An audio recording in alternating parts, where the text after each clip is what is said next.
Hey everybody, welcome back to my BakeLikeAPro YouTube channel. In today's really fun video, we're going to be making some amazing oatmeal cookies with chocolate chips. So let's go through the ingredients. 1.5 cups of oats, or 150 grams. 1 cup of all-purpose flour, 150 grams. And all-purpose flour is also known as plain flour.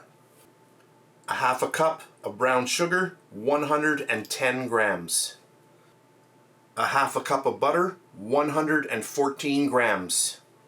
And just recently I got a message from one of my subscribers, and his daughter loves it when I use butter in my recipes. And I'm going to give a nice little shout out to her, and her name is Alice. So hey Alice, I hope you're watching, and yes, today we are going to be using yummy butter.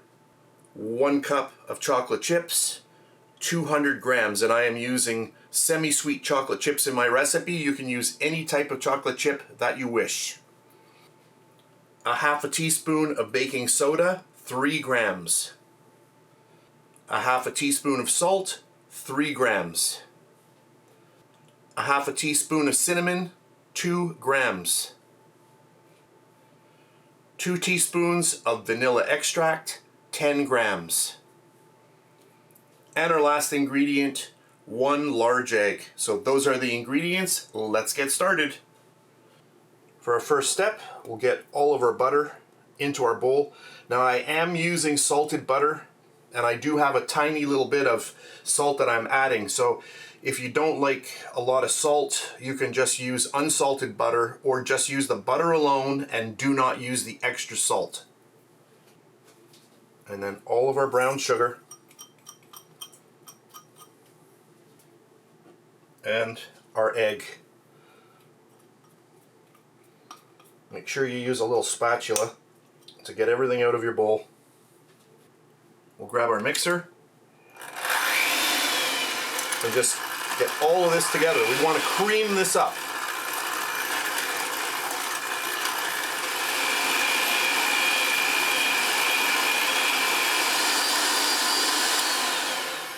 I'm going to add in my vanilla at this point because I don't want it mixing with my dry ingredients.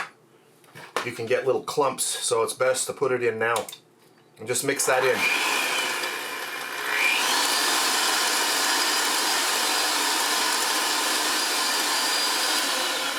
So total mix time, I'd say, was probably almost 2 minutes on here, and you can see the difference from when we started. The color is much lighter, and you can see that it's a lot more fluffy, more air is in there, and that's really important at this point. You don't want to go on high once you start adding in your flour. Always mix on low after your flour has been added. We'll pull that out of the way. We have our flour, our baking soda, our salt, and our little bit of cinnamon. And now let's just get all that in there. And then just take your fingers and just push that through. Very relaxing. Oh, the cinnamon just hit me in the face. Oh, that's so good. Reminds me of Christmas. And now let's just gently mix this in. Speed number 1.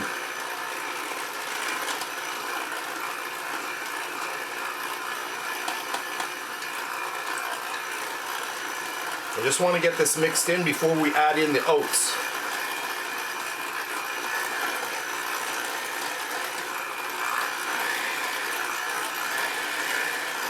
And right away you can see how that changed just in a few seconds, and then we're just going to get all of our oats in there. And then a very short mix again. Speed number 1.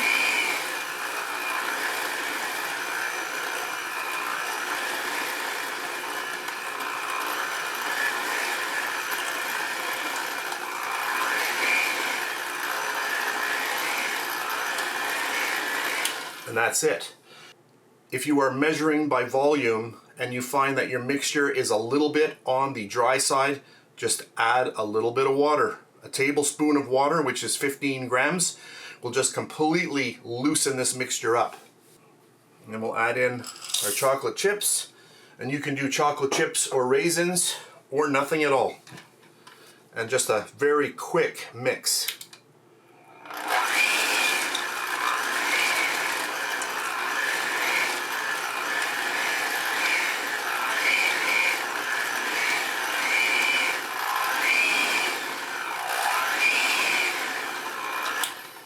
And that's it.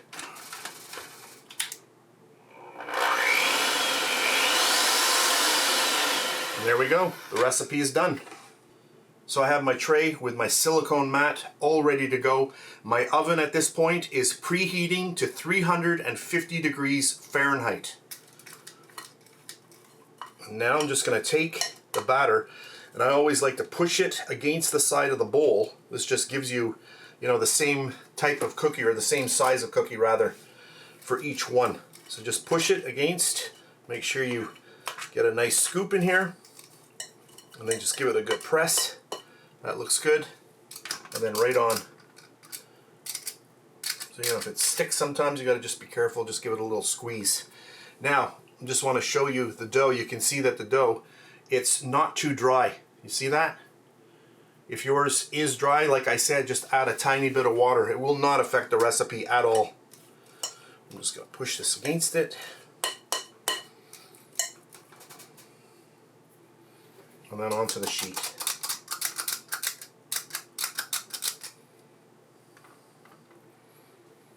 This is going to make a rather large cookie. So I'll continue doing this and I'll be back in a second. This is going to be good.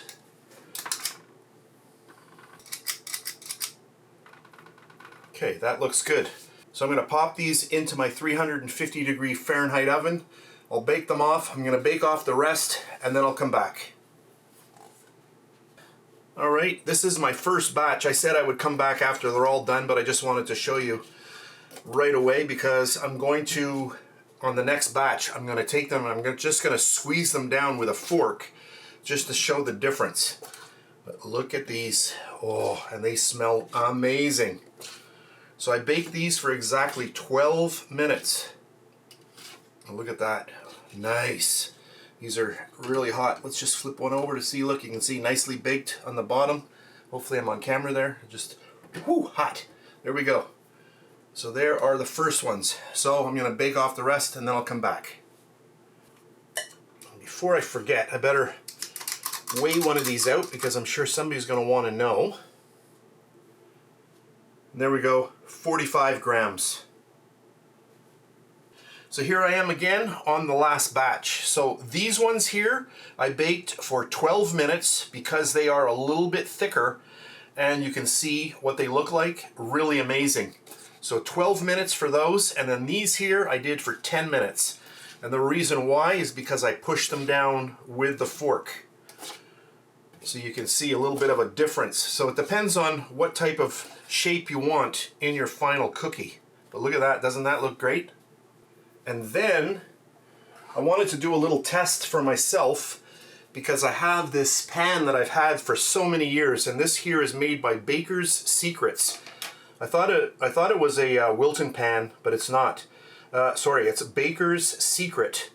Anyway, so what I did was I took the cookie scoop and the same amount of dough that I used for all of these cookies, I placed into 2 cavities here. And I just greased these before, put the scoop into each one, and then pushed it down, and I let these go for 11 minutes.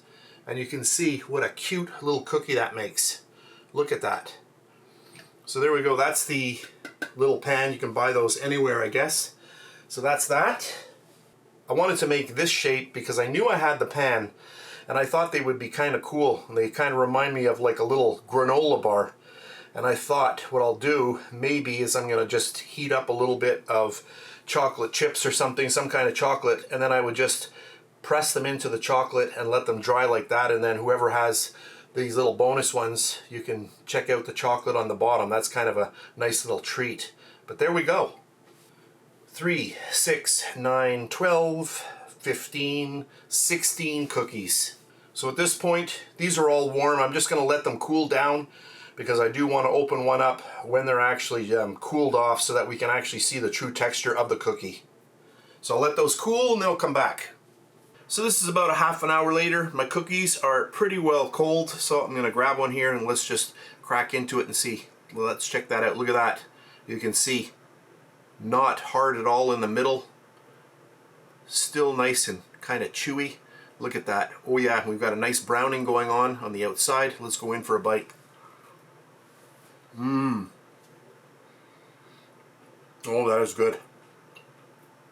I'm going to finish off my cookie here 1 second. That is good. That was really good. I love oatmeal. I do like chocolate. My favorite is oatmeal raisin though. A lot of people don't like the raisin. Maybe more people like the chocolate. Either way, an amazing cookie, even if you remove the chocolate and the raisins. So if you like them this way, a little bit higher up, a little bit more puffy, don't squeeze them out. If you like them a little bit more like this, push them down with a fork just before you bake them. So that's it. Thank you very much for watching. I hope you enjoyed my video. If you did, please give me a thumbs up, subscribe if you wish, and if you're on Facebook, you can check me out at facebook.com/BakeLikeAPro. So that's it, and I'll catch you on the next one. Gotta go in for another little bite.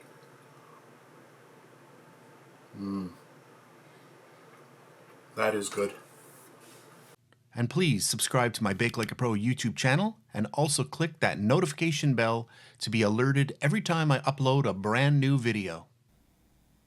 If you made it this far, thank you very much for watching. On the screen now, you can choose a video to watch, or you can also click and subscribe to my YouTube channel. And thank you once again for taking time out of your day to watch my video. I really appreciate it.